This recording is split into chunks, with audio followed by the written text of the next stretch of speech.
നമസ്തേ. ഉദ്ധവ് താക്കറെ എന്ന് കേട്ടിട്ടുണ്ടോ? ചെഗുവിനെ കുറിച്ച് കേട്ടിട്ടുണ്ടെങ്കിലും ഉദ്ധവിനെ കുറിച്ച് നിങ്ങൾ കേൾക്കാൻ വഴിയില്ല.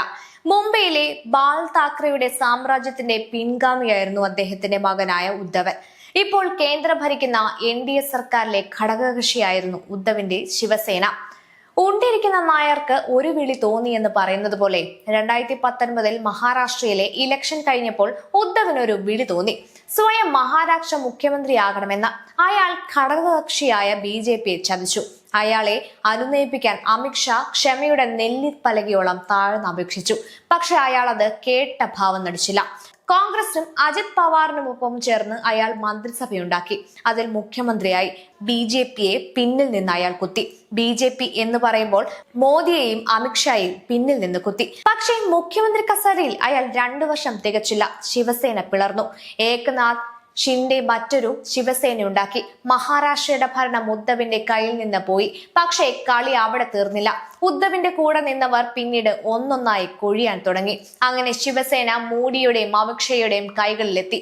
ഉദ്ധവൻ ഇപ്പോൾ ഒരു റൂമിൽ അടച്ചിരുന്ന് പഴയ നല്ല കാലങ്ങൾ അയവിറക്കിക്കൊണ്ടിരിക്കുന്നു. ഇനി അയാൾക്കൊരു രാഷ്ട്രീയ ഭാവിയില്ല. അയാൾ എന്നേക്കുമായി തീർന്നു. ഭാവിയിൽ മറ്റേതെങ്കിലും കേസിൽ ജയിലിൽ പോകാതിരുന്നാൽ അയാളുടെ ഭാഗ്യം. ഈ കഥ ഇവിടെ ചുരുക്കി വിവരിക്കാൻ കാരണം തിരുവനന്തപുരം കോർപ്പറേഷനിൽ നിങ്ങൾ കണ്ടുകൊണ്ടിരിക്കുന്ന ചീഞ്ഞളിഞ്ഞ അഭ്യാസങ്ങൾ കാണേണ്ടി വന്നതുകൊണ്ടാണ്. ഇന്ത്യയിൽ ഏതെങ്കിലും ഒരു കോർപ്പറേഷനിൽ ഭരണം നേടിയതിന്റെ പേരിൽ പ്രധാനമന്ത്രി നരേന്ദ്രമോദി ഫേസ്ബുക്കിൽ പോസ്റ്റ് ഇട്ടിട്ടുണ്ടെങ്കിൽ അത് തിരുവനന്തപുരം കോർപ്പറേഷൻ ഭരണം BJPക്ക് കിട്ടിയപ്പോഴാണ്. 100 കണക്കിന് കോർപ്പറേഷനുകൾ ഭരിക്കുന്ന പാർട്ടിയാണ് BJP എന്ന് ഓർക്കണം. പക്ഷെ തിരുവനന്തപുരം BJPക്ക് അമൂല്യമായ മാണിക്യമാണ് എന്നാണ് പ്രധാനമന്ത്രി നരേന്ദ്രമോദിയുടെ ആ പോസ്റ്റും ട്വിറ്ററും ഒക്കെ വ്യക്തമാക്കുന്നത്. കാര്യം, നിങ്ങൾ തിരുവനന്തപുരം കോർപ്പറേഷനിലിരുന്ന് നടത്തിയ അഴിമതികൾ ഒന്നൊന്നായി പുതിയ മേയർ VV രാജേഷ് എടുത്ത് പുറത്തിടുമ്പോൾ നിങ്ങൾക്ക് ആശങ്കയും വെപ്രാളവും ഉണ്ടാകുക എന്നത് സ്വാഭാവികമാണ്.